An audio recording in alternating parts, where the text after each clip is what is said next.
I remember myself installing Blender and starting creating. With every question which happened through my journey, I went to the YouTube and find the answer. But some of them don't have specific solution. You don't even know how to ask it in Google, or it will be super long request at the end of which the answer will still not be found. So today I'll show you 5 issues in Blender which you cannot Google. So you decided to make something in 3D and you want to compose it into your 2D footage. I don't know what about you, but using built-in tracker for footages was always a nightmare for me. So many steps need to be done. Run tracking analyze, delete bad tracked markers, check specific boxes for your need, solve camera motion. You gotta solve errors which you get after tracking. I just wanna track some points on footage and that's it. For this situation, I can recommend AE2 plugin. You just need to track your footage in After Effects, which has great camera motion tracking, and in couple clicks transfer this data to Blender.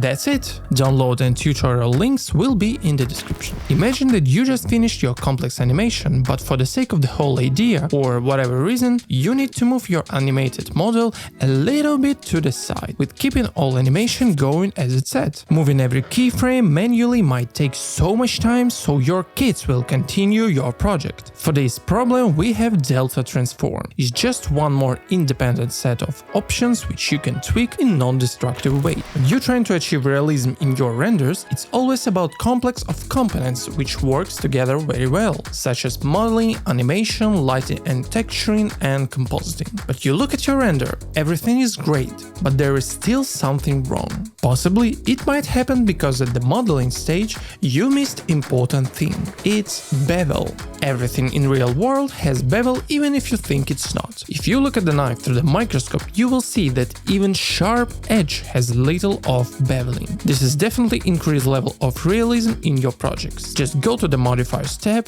and add bevel with couple of segments. You might be wondering why the I can zoom into desired spot. It slows down the zoom at certain point. I have a solution for you. Click Edit, Preferences, Navigation and check Depth box. Now the speed of your zoom is proportional to the object which you are aimed with your mouse, and you can zoom in to the details. So you created an object and notice its weird behavior with everything. Textures looks weird, beveling looks unproportional. So you always need to apply transforms. It kind of reset the initial position and scale for your object. Let's see this as an example. Here's the cube without applying transforms. Look how unproportional and weird bevel applies. And look at this cube with all transforms applied. It goes perfectly as it should.